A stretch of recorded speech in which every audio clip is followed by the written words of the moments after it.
गम, जाने कब होंगे कम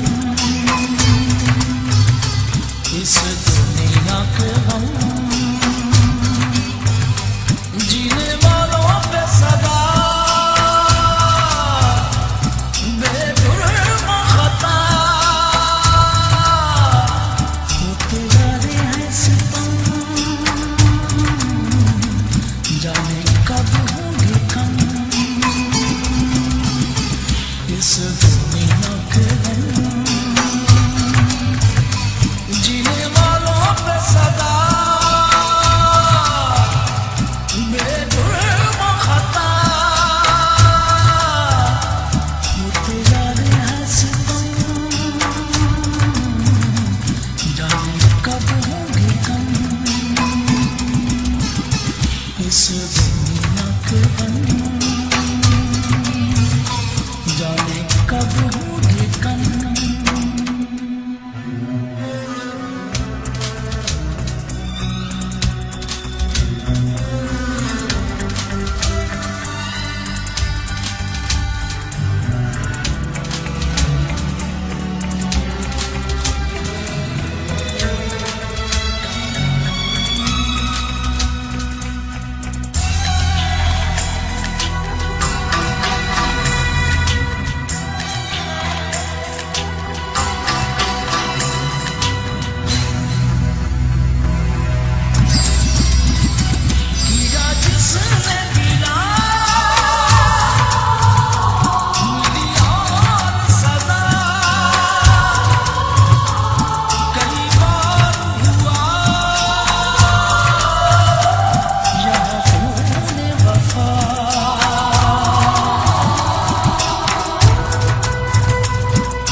The floods in Pakistan have devastated towns and farmland, causing over $13 billion in economic damage, according to that country's government. The human toll still being counted, but when the water clears, it will be time to rebuild. And a part of that effort may come from Ghaus Akbar. He's group director of the Akbar Group. He joins us live from Karachi, which is, of course, the business capital of that country.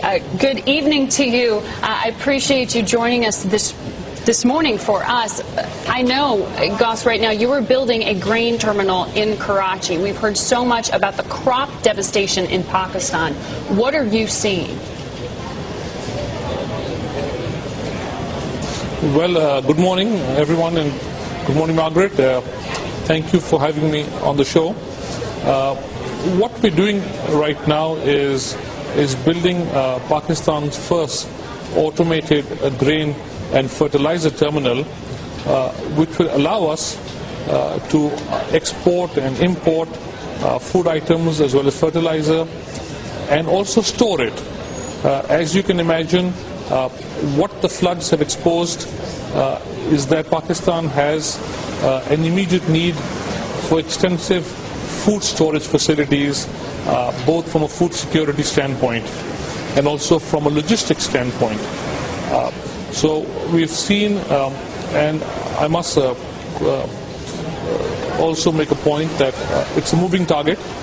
About $200 million of wheat has been destroyed. We've lost the rice crop.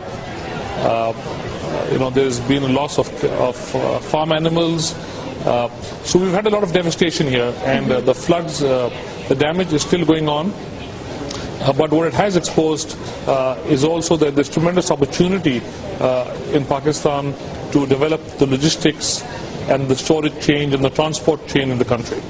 Now, I know, Ghaus, that you, with your umbrella of businesses, you brought McDonald's to Pakistan, you brought Louis Vuitton to Pakistan, you've run a number of businesses and brands there. Your customer tends to be wealthier than average, far wealthier. What has the impact been on the business capital? I know these floods are happening in more of the rural areas. I think it's important to mention that cities like Karachi, Lahore and Islamabad are more like the engines of the Pakistan economy. They so far are not affected by the floods. The floods have affected the rural part of the country and some of the smaller cities. So by and large, the mainstream cities have not been affected by the floods immediately per se. But of course, the sentiment does affect business. So we're kind of having to grapple with that. But we're rebuilding, we're working together with different NGOs. For example, we also have, my company has Pakistan's only private jet and helicopter service, and we are working with NGOs such as Médecins Sans Frontières, MSF, who is doing a fantastic job in Pakistan, and we're trying to take them to different parts of the country which aren't accessible by road anymore. Okay. Ghaus, we're running out of time here, but we have a quick question here from the Defense Secretary. Mr. Akbar, if I could ask you, what is the sentiment amongst the Pakistani people? Polls have been taken that show that about 68% of the Pakistani people have a very negative opinion of the United States.